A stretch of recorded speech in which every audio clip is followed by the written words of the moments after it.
Telangana JAC ఆధ్వర్యంలో సోనం చాంగ్చుక్ మద్దతుగా rally నిర్వహించడం జరిగింది విద్యార్థులు. ఎందుకంటే అతను ఒక విద్యావేత్త, సైంటిస్టు, దేశానికి ఎన్నో సేవలు చేసిండు. గత 21 రోజులు జంతర్ మంతర్ ఆమరణ దీక్ష చేస్తున్నాడు. కాబట్టి ఆయనను మద్దతుగా ఈరోజు ర్యాలీ నిర్వహించడం. అంతేకాకుండా కేంద్ర ప్రభుత్వం వెంటనే అతను చర్చలు జరిపి ఆయన నిరాదీక్షను ఉపసంహరించుకోవాలని కోరుతున్నాను.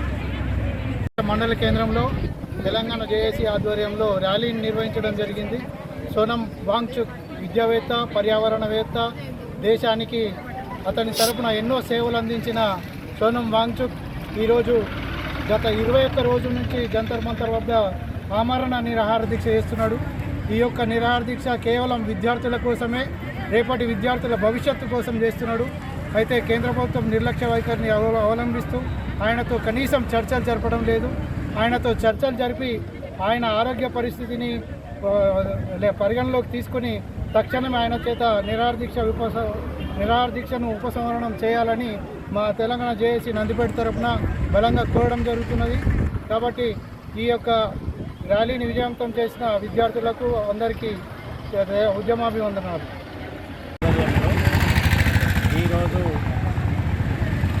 ఏదైతే నీట్ పరీక్ష పేపర్ లీకేజ్ చేసిందో ఆ వ్యక్తులను కఠినంగా శిక్షించాలని చెప్పేసి జంతర్ మంతర్ దగ్గర ఏదైతే మేధావి ఒక ఉద్యమకర్త కాకుండా దేశానికే అనేక సేవలు అందించిన తను 21 రోజులుగా నిరాహార దీక్ష చేస్తుంటూ ఆయనతో ఇప్పటిదాకా కూడా ప్రభుత్వం ఎలాంటి చర్చలు జరగడం లేదు.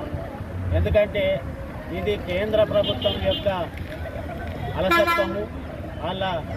వాళ్ళు వెంటనే తనతోని మరి చర్చలు జరిపి ఈ సమస్యకు ఎవరైతే మూలం ఉన్నారో వాళ్ళను కఠినంగా శిక్షించాలి.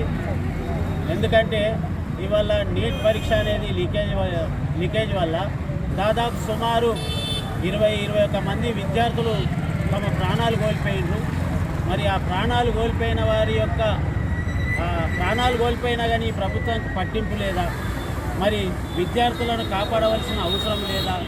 మరి ఆ దోషులు ఎవరైతే ఉన్నారో వాళ్ళని శిక్షించి మరి అతను నిరాహార దీక్షను వెంటనే ఈ సమస్యల మీద చర్చించి దీన్ని పరిష్కారం చేస్తూ ద్రోహులను కఠినంగా శిక్షించి ఆయనతో చర్చలు జరపాలని చెప్పి కేంద్ర ప్రభుత్వానికి నందిపేట జేఏసీ డిమాండ్ చేస్తారు. కేంద్ర